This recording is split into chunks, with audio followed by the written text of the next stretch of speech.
आपण उपवास हा पाठ सुरू केलेला आणि पाहिलेलं की लेखकाने जेव्हा विचार केला किंवा ठरवलं की त्यांना काय करायचं आहे, डाएट करायचं आहे. पण त्याचा डाएटच्या पहिल्याच दिवशी लेखकाचा काय होतो, फज्जा उडतो आणि लेखकाचं डाएट जे आहे ते पूर्णपणे कोलमडते आणि क्या पूरी तरह से नष्ट हो जाता है, क्योंकि लेखक ने अपने मित्र की प्रमोशन की पार्टी में जो है ढेर सारी कैलोरीज से भरी चीज़ें जो है वो खाई थी.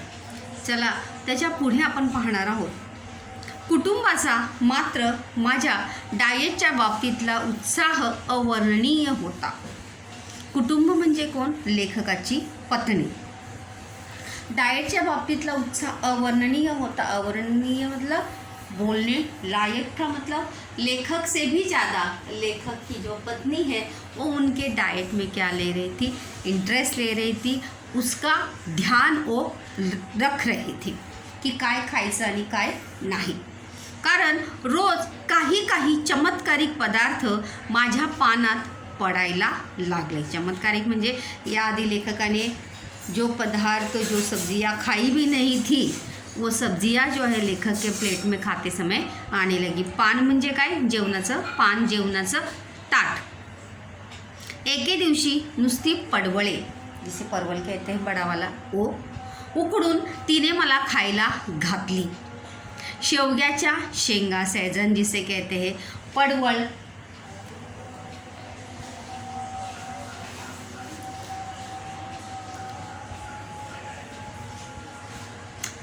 भेंडी, चवळीच्या शेंगा वगैरे सडपातळ भाज्यांचा खुराक तिने चालू केला. सड़पत्तल भाजा मतलब लेखक की पत्नी ने जो सब्जियां ऐसी पतली सी दिखाई देती है उन सब्जियों का खुराक यानी क्या मतलब हमेशा वही सब्जियां जो है वो खाने में बनाने लगी. मतलब दोपहर में बनाई नहीं बनाई तो शाम में नहीं बनाई तो सुबह दोपहर, इस प्रकार से ये सभी सब्जियां जो है वो रोज़ लेखक के लिए खाने के लिए बनाने लगी. प्रश्न पण आहे खुराकाच्या भाज्या कोणत्या? शेवग्याच्या शेंगा, पडवळ, भेंडी, चवळीच्या शेंगा वगैरे अशा सड़पाता जितनी भी पतली सब्जियां है या जो दिखने में छोटी रहती है, ऐसे सभी सब्जियां जो है लेखक की पत्नी ने उन्होंने खाने में देना शुरू किया. कॉलीफ्लावर यानी फ्लावर जिसे कहते हैं वगैरे बाळसेदार मंडळींची स्वयंपाकघरातून हकालपट्टी झाली. और जो सब्जियां दिखने में बड़ी होती है, जैसे गोभी देखिए, जिसे गोभी कहते हैं, गोभी और फूल गोभी, तो जो दिखने में जो है बड़े हैं, तो ऐसी सब्जियां जो है उन्होंने अपने किचन में बनाना ही बंद कर दिया. जब से उनके पति ने क्या शुरू किया था, डाइट शुरू किया था, तब से ये सभी सब्जियां जो है उनकी पत्नी ने खाने में बनाना, किचन में लाना बनाना पूरी तरह से बंद किया था. बाळसेदार भाज्या कोणत्या? कोबी आणि कॉलीफ्लावर, ह्या दोन भाज्या आहेत. कोबी आणि कॉलीफ्लावर यानी फ्लावर, फुलगोबी. सकाळचा चहा देखील सुरुवातीला होता तसा राहिला नाही. शुरुआत में लेखक ने हमने देखा था कि लेखक जो है बिन शक्कर की चाय पीना शुरू किए थे, लेकिन अभी लेखक कह रहे हैं कि शुरुआत में जो चाय का टेस्ट था वो अभी नहीं लग रहा था, क्योंकि बिन साखरेचा चहा इतका कडू लागत असेल अशी यापूर्वी कधीच कल्पना आली नाही मला. क्योंकि इसके पहले भी लेखक ने जो है बिन शक्कर की चाय पी थी, लेकिन उन्हें पता नहीं था कि उसमें उनकी पत्नी क्या डालती थी, शक्कर थोड़ी डालती थी. क्योंकि जब तक ख़त्म नहीं हुई थी तब तक उनकी पत्नी ने सोचा था कि जब तक ख़त्म नहीं हो रहे तब तक चाय में डाली जाए थोड़ी थोड़ी करके. तो इसीलिए जब पूरी तरह से जब वो बिना शक्कर की चाय पिए तब उन्हें इस बात का एहसास हो गया कि सही में बिना शक्कर की चाय कितनी कड़वी होती है. कडूचा विरुद्धार्थी काय होणार आहे? गोड. काय होणार आहे? गोड. कडू या शब्दाचा विरुद्धार्थी शब्द काय होणार आहे? गोड. चहा सुरुवातीला बिन साखरेचा असूनही, तब ये शंका जो है जब उनके मन में आती है तब वो अपने पत्नी को पूछ ही लेते हैं कि इसके पहले भी तो मैं बिन शक्कर की चाय पी रहा था, तब तो मुझे इतनी कड़वी नहीं लगी, अब क्यों कड़वी लग रही है. बघा इथे दुहेरी अवतरण चिन्ह आलेलं आहे, प्रश्नचिन्ह या ठिकाणी आलेलं आहे.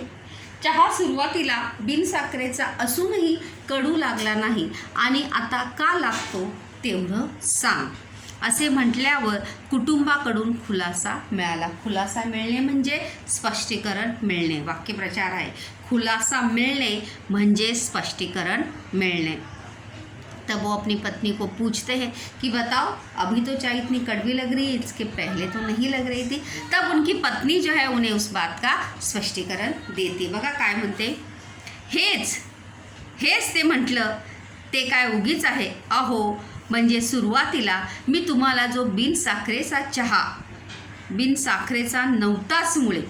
लेखक की पत्नी जो है स्पष्टीकरण करते हुए कहती है कि जो चाय मैंने आपको शुरुआत में दी थी वो बिना शक्कर की थी ही नहीं. उद्गारवाचक चिन्ह बघा या ठिकाणी आले, नव्हताच मुळे मतलब नहीं थी, नव्हता. मग बिन साखरेचा चहा म्हणून काय सांगितलं. तभी जो है लेखक को बहुत ही गुस्सा आता है और अपनी पत्नी पे चिल्लाते हुए जोर से कहते कि नव्हता म्हणजे काय, मग मला बिन साखरेचा चहा म्हणून काय सांगितलंस, तूने मुझे ऐसा क्यों कहा कि ये क्या है, बिना शक्कर की चाय है, ऐसा तुमने मुझे कहा ही क्यों. अहो थोडीशीच राहिली होती साखर, जैसे कि अभी मैंने शुरुआत में आपको बताया कि थोड़ी शक्कर बची थी, ती संपेपर्यंत म्हटलं घालू. जब तक वो शक्कर ख़त्म नहीं होती है तब तक शक्कर चाय में डाली जाए या चाय में अपन टाकू, ऐसा उनकी पत्नी ने सोचा था. काल संपली म्हणून आजपासून बिन साखरेचा केलाच की साखर न घालता. और आज घर की शक्कर घर में जो जितनी भी शक्कर थी वो ख़त्म हो गई, इसलिए आज जो मैंने पूरी तरह से बिना शक्कर की क्या बनाई है, चाय बनाई है. म्हणजे खल्लास. अगं किती लाख कॅलरीज गेल्या असतील माझ्या पोटात. ते बघा उद्गारवाचक चिन्ह आहे या ठिकाणी. खल्लास म्हणजे मेलं, संपलं माझं सगळं. म्हणजे एवढं मी डाएट करतो आहे ते सगळं डाएट माझं काय झालेलं आहे, व्यर्थ गेलेलं आहे, संपलेलं आहे.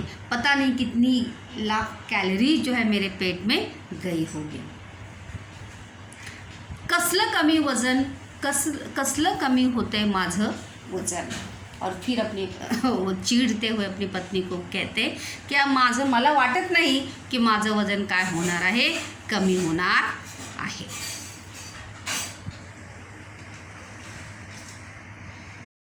त्यानंतर लेखक ओरडून आपल्या पत्नीला म्हणतात की सांगितलं का नाहीस मला. काय सांगितलं नाही बोलतात ते की हा चहा जो आहे एवढ्या दिवस तू बनवत होती तो साखरेचा आहे किंवा त्याच्यामध्ये साखर होती, असं तू का सांगितलं नाहीस मला. उगीच आरडा नका करू. तो उनकी पत्नी जो है उन्हीं के ऊपर चिल्लाते हुए कहते कि विना कारण ओरडू नका. उगीच म्हणजे काय, विना कारण. वजनाचं ते काय मेलं, होईल हळूहळू कमी आणि कोणाचं मागून खात नाही म्हणावं. आम्ही स्वतःचं कमवून खातो म्हणावं. वाढलं तर वाढू दे वजन. मुलांना देण्यासाठी लाडू काढून बशी ठेवत आणि माझ्या वजनक्षय संकल्पनाला आणखी नवे सुरुंग लावत ती उद्गारली. बघा त्यांची पत्नी जी है, लेखक की पत्नी जो उन्हें कहती है कि वज़न का क्या है, वो धीरे धीरे कम होता रहेगा और हम किसी का मांग कर खाते नहीं, खुद कमाते हैं और खुद अपने पैसे कमा कर ही खाते हैं. अगर वज़न बढ़ता है तो बढ़ने दो. और ये सब बातें कहते कहते लेखक की पत्नी कौन सा कार्य कर रही थी, काय कोणतं काम करत होती, मुलांना लाडू देण्यासाठी बशीत ठेवत होती. अपने बच्चों को लड्डू देने के लिए प्लेट में वो निकाल रही थी. आणि माझ्या वजन क्षय म्हणजे काय, कमी संकल्पाला आणखी नवे सुरुंग लावत ती उद्गारली. सुरुंग लावणे याने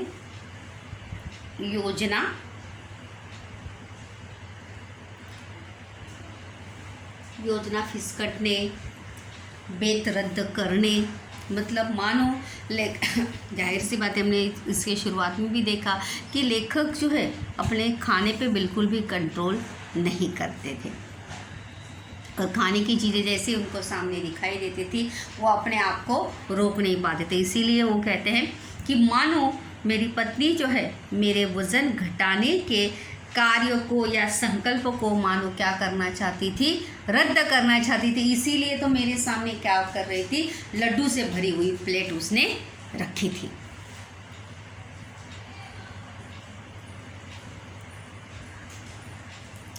लाडू कशाला केलेस, साखर असेल त्यात। तभी वो अपनी पत्नी को प्रश्न पूछते। प्रश्नार्थक वाक्य आहे की लाडू कशाला केलेस।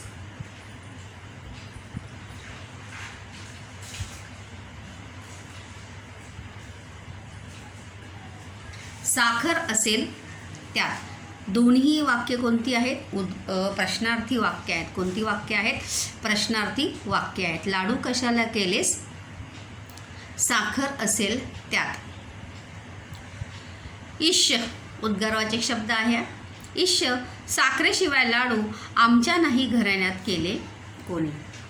तभी शर्माते हुई उनकी पत्नी कहती कि बिना शक्कर के लड्डू जो है अभी तक हमारे घर में, हमारे ख़ानदान ने जो है किसी ने भी बनाए नहीं। तो जाहिर सी बात है ये जो लड्डू बने हैं इसमें क्या पड़ी है, शक्कर तो पड़ी है, क्योंकि बिना शक्कर का लड्डू जो है वो तो बनता नहीं, ना ही मैंने अभी तक कभी बनाया है।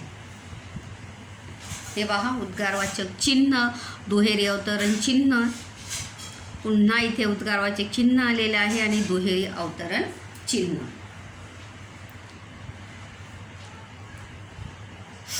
तात्पर्य मतलब कहने की बात यह है कि चाह बिन साखरेचा होता हे खरे। चाय तो बिना शक्कर की ही थी, परंतु लाडवाच्या रूपाने काही कैलोरीज पोटात गेले आज। और लेखक ने फिर से एक बार क्या खाए थे, लड्डू खाए थे। वो अपने आप को रोक ही नहीं पाए, जे लाडू न खाण्यापासून ते स्वतःला थांबवू शकले नाही।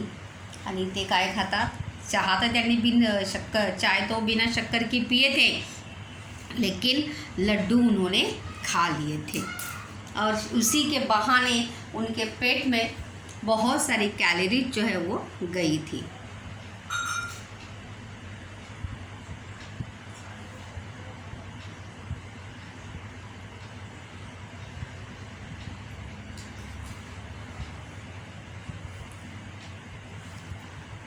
त्यानंतर आपण पाहिलेलं की लेखक जो आहे काय ठरवलं होतं, दोरीवरच्या उड्या। दोरीवरच्या उड्यांचा फक्त एकदा प्रयत्न केला व पहिली उडी शेवटची ठरली। उन्हें जो सलाह दी थी रस्सी और दोरीवरच्या उड्या मारने की, वो प्रयत्न भी पहला और आखिरी था। क्यों, कारण 8x10च्या आमच्या दिवाणखान्यात प्रथम दोरी संपूर्ण फिरवणे अवघड। मतलब लेखक का घर इतना छोटा था, बाहर का पैसेज इतना छोटा था कि वो रस्सी पूरी तरह से घुमा, मतलब घुमा के पीछे जाना, फिर उसके ऊपर रस्सी उड़ी करना, ये क्या था, पूरी दोरी संपूर्ण फिरवणे काय होते, अवघड होते। मतलब उनका घर कितना था, 8x10 का उनका कमरा था, और इसीलिए पूरी दोरी या पूरी रस्सी घुमाना ये बहुत ही मुश्किल काम था। अवघड म्हणजे काय, कठीण।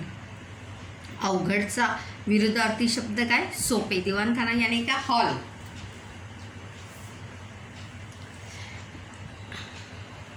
एकदा डोक्यावरून दोरी पलीकडे गेली, ती ड्रेसिंग टेबलावरच्या तेलाच्या व औषधांच्या बाटल्या खाली घेऊन आली।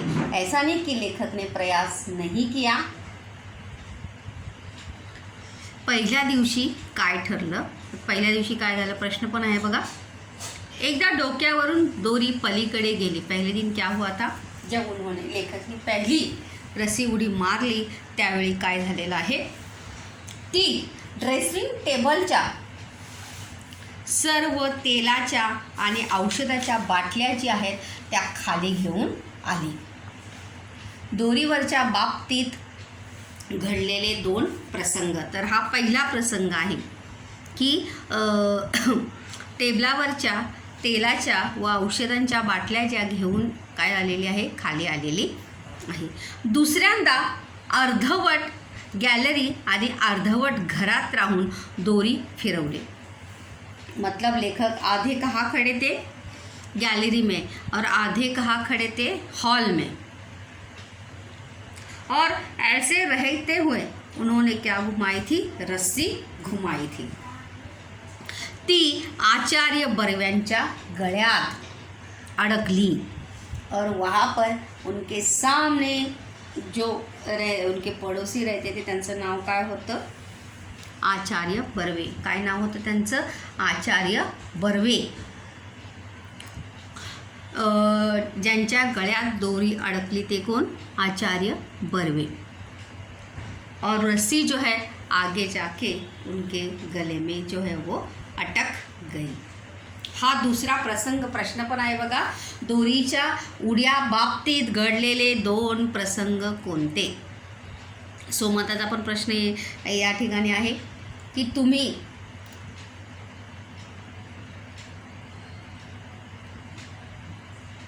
दोरी उडण्याच्या, उड्या मारण्याच्या बाबतीत कोणता प्रसंग तुम्हाला सर्वात जास्त आवडला,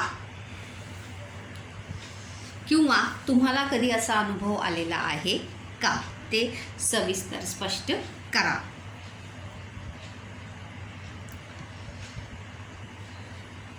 त्यांचा माझ्यावर आधीच राग होता. त्यांचा म्हणजे कोणाचा, आचार्य बर्वे जो है पहले से ही लेखक पर क्या थे, गुस्सा थे. मी उपास करतो हे कळल्यावर चाळीतली सारी मंडळी समाचाराला येऊन गेली. समाचाराला मतलब हालचाल पूछने लेखक का सभी जन आए थे, लेकिन ये एक ऐसे व्यक्ति थे जो लेखक की पूछताछ करने के लिए, हालचाल जानने के लिए नहीं आए थे. परंतु आचार्य बाबा बर्वे शेजारच्या खोलीत असूनही आले नाहीत, क्योंकि वो लेखक पे क्या थे, गुस्सा थे.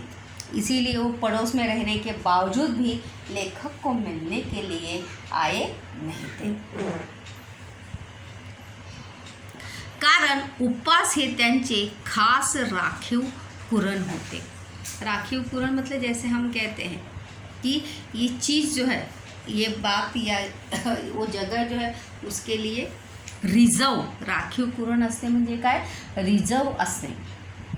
वो चीज़ जो है उस व्यक्ति के अलावा दूसरा कोई कर सकता नहीं. अगर दूसरा करता है तो उस व्यक्ति को क्या आ जाता है, गुस्सा आता है. क्या आता है, गुस्सा. म्हणून लेखक म्हणतात कारण उपास हे त्यांचे खास राखीव कुरण होते. राखीव कुरण असते म्हणजे त्यांची मक्तेदारी असणे, मानो उनके ऊपर उनका क्या होना, अधिकार होना. बस वही कर सकते हैं और कोई कर सकता नहीं.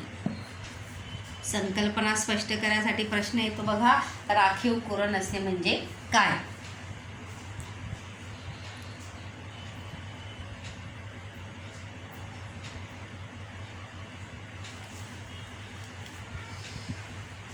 हा दुष्टपणा माझ्या गळ्यात दोरी अडकवून केलात हे ठीक झालं, पण तुमच्या वयाला न शोभणाऱ्या या धिंगामस्तीला दुसरा कोणी माझ्यासारखा बळी पडला असता तर तुमची धडगत नव्हती. मी तुम्हाला क्षमा करतो. लेकिन आचार्य बर्वे जो है कहते कि हाँ दुष्टपना मतलब लेखक के ऊपर वो गुस्साई थे, और इसीलिए आचार्य बर्वे को ऐसा लगता है कि लेखक ने ये क्या किया है, जानबूझ के बदला लेने के लिए किया है. और इसीलिए वो कहते कि आपने जो मेरे गले में रस्सी डालकर या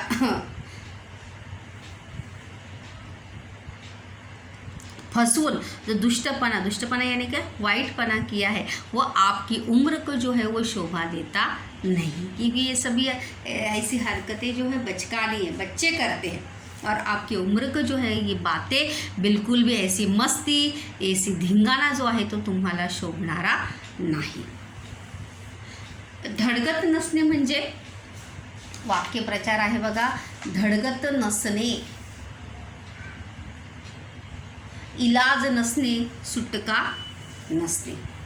धडगत नसणे हा पण काय आहे, वाक्यप्रचार आहे. राखीव कुरण असणे म्हणजे एखाद्या विषयात गती असणे. मानो कोई विद्यार्थी जो है एक सब्जेक्ट में बहुत अच्छा होता है, कोई मैथ्स में अच्छा होता है, कोई साइंस में अच्छा होता है, उसके जैसा है, उसके अलावा मैथ्स कोई कर ही नहीं सकता। अगर दूसरा कोई कर लेता है फटाक से तो उसे क्या होता है, शक होता है कि अरे मेरे अलावा कोई कर नहीं सकता तो इसने कैसे कर लिया। तो उसी प्रकार से लेकिन आचार्य बर्वे कहते हैं की मैं आपको क्या करता हूँ, क्षमा करता हूँ, मी तुम्हाला माफ करतो, पण मी हे मुद्दाम केलं नाही आचार्य, आहो वजन कमी करायला दोरीच्या उड्या मारतोय मी। तभी लेखक जो है आचार्य बर्वे को कहते हैं कि मैंने ये जानबूझ के किया नहीं, मुझे माफ करिए, मैं ये सब जो कर रहा हूँ हे कशासाठी करत आहे, लेखक वजन कमी करण्यासाठी लेखक करत आहे। मुद्दाम म्हणजे काय, जानबूझ के, मुद्दाम यानी क्या, जानबूझ के। काही उपयोग होणार नहीं, तभी आचार्य बर्वे कहते कि इसका कुछ भी फायदा जो है वो होगा नहीं। का, तो लेखक को जो है गुस्सा आता है, का मी एवढा मरतोय, मी एवढे सगळे प्रयत्न करतोय, हे करतोय ते करतोय, डाएट करतोय, हे खाणं सोडले ते खाणं सोडले आणि हा मला म्हणतो की काही उपयोग होणार नाही। तभी गुस्से से लेखक कहते कि का उपयोग होणार नाही, का म्हणजे जिभेवर ताबा नाही तुमचा, संयम हवा। वाक्यप्रचार आहे बघा, जिभेवर ताबा नसणे म्हणजे वाटेल ते खाने। इसके दो अर्थ है, देखो यहाँ पर इसका अर्थ खाने से संबंधित है, ये अर्थ, ये वाक्य प्रचार जो है बोलने के लिए भी यूज़ किया जाता है कि तुझा जिभेवर ताबा नहीं, मतलब तुम्हें बोलने की तमीज़ नहीं है, जो मन में आए वो तुम बोल देते हो। लेकिन यहाँ पे खाने से संबंधित है, इसीलिए आणि संयम म्हणजे काय, नियंत्रण। संयमचा अर्थ काय आहे, नियंत्रण। आचार्य बर्वे जो है वो लेखक को कहते हैं कि खाने पे तुम्हारा बिल्कुल भी नियंत्रण नहीं है। अगर तुम्हारा ज़बान पे ही नियंत्रण नहीं, ये इसका उदाहरण देखो, हमने इसके पहले ही देखा है कि प्रमोशन की पार्टी में लेखक बहुत सारी ऐसी चीज़ें खाते हैं जो लेखक को नहीं खानी चाहिए। 7 प्लेट भजी खाते हैं, इतना दिन तक वो शक्कर की चाय बिना शक्कर की समझ के वो पी रहे थे, लेकिन उनको पता ही नहीं चला। और इतना ही नहीं कि उन्होंने जब उनकी पत्नी अपने बच्चों को लड्डू दे रही थी खाने के लिए, तो वो लड्डू खाने से भी अपने आप को रोक नहीं पाए और वहाँ पर भी वो क्या खाए थे, लड्डू खाए थे। और लेखक के बाजू में वो रहते थे, तो लेखक के स्वभाव से वो पूरी तरह से क्या थे, अवगत थे। इसीलिए वो कहते हैं कि जिभेवर ताबा नहीं तुमचा, आपका खाने पे कंट्रोल नहीं है, वाटेल ते खाणे। संयम हवा, नियंत्रण हवे, मनाची एकाग्रता हवी। मन जो है, मन को कॉन्सेंट्रेट करने को आना चाहिए, मन को एकाग्र करने को आना चाहिए। मतलब जो हमने ठाना है हमारे ध्येय की तरफ, हमें एकाग्रता से ही उसी के अनुसार अपना कार्य करना चाहिए। त्यासाठी प्रथम म्हणजे काही गोष्टी सोडाव्या लागतील। और एकाग्रता लाने के लिए सबसे पहले तुम्हें कुछ चीज़ें जो है वो छोड़नी देंगी। आता ह्या उड्या मारायला मी लाज देखील सोडली, हे पाहताना तुम्ही बाबा। तभी लेखक कहते हैं कि ऐसी बहुत सारी चीज़ें जो मैंने छोड़ दी, क्योंकि इस उम्र में स्किपिंग करना, रस्सी उड़ी मारना, ये जो है बहुत ही मतलब शर्म आने वाली या शर्माने वाली बात है। लेकिन वजन कम करने के लिए मैंने अपनी शर्म सुद्धा काय लाज सुद्धा काय दिलेली आहे, सोडून दिलेली आहे। ये तो आप देख ही रहे हो कि सब कुछ छोड़कर न लाजता न शर्माते हुए मैं क्या कर रहा हूँ, रस्सी उडी मार रहा हूँ या कर रहा हूँ। ठीक आहे, प्रथम बोलणं सोडा। बघा आचार्य बर्वे यांनी लेखकाला कोणता सल्ला दिला, कोणता सल्ला दिला मुलांनो, कि प्रथम बोलणं सोडा। काय सोडा, पहले जो है आप बात करना छोड़िए, बिल्कुल मत बात करिए, बोलना छोड़ू। तो लेखक एकदम शॉक हो गए, कहते कि बात करना छोड़ दूँ मैं। अजिबात खाण्यासाठी तोंडाचा वापर कमी करायचा एवढं पाहिलं तुम्ही, पण बोलण्यासाठी देखील त्याचा वापर बंद केल्याशिवाय तुमची जीभ ताब्यात रहना नहीं। मतलब जिस प्रकार से खाने के लिए ज़बान या मुंह खोलना नहीं है, उसी प्रकार से बोलने के लिए भी मुंह जो है पूरी तरह से क्या रखना है, बंद रखना है। तभी तुम अपने ज़बान पर क्या कर पाओगे, कंट्रोल कर पाओगे। नहीं तर तुम्ही तुमच्या जिभेवर नियंत्रण ठेवू शकणार नाही। जीभ ताब्यात राहणार नाही। आणि बोलणं बंद केल्याशिवाय, क्योंकि जब जब बोलोगे तब तक मुंह खोलोगे, और मुंह खोलोगे तो खाने के लिए ही खोलोगे। इसलिए वो कहते हैं कि बोलना छोड़ो और अपनी ज़बान पर नियंत्रण लाव। तुझ्या जिभेवर काय असलं पाहिजे, नियंत्रण जे आहे ते आपल्या जिभेवर असलं पाहिजे, कारण की त्याशिवाय हे कोणतीही गोष्ट साध्य होणार नहीं। और सही बात है, कोई भी संकल्प पूरा करने के लिए किसकी आवश्यकता होती है, एकाग्रता की आवश्यकता होती है। बिना एकाग्रता के हम कोई भी चीज़ कर सकते नहीं।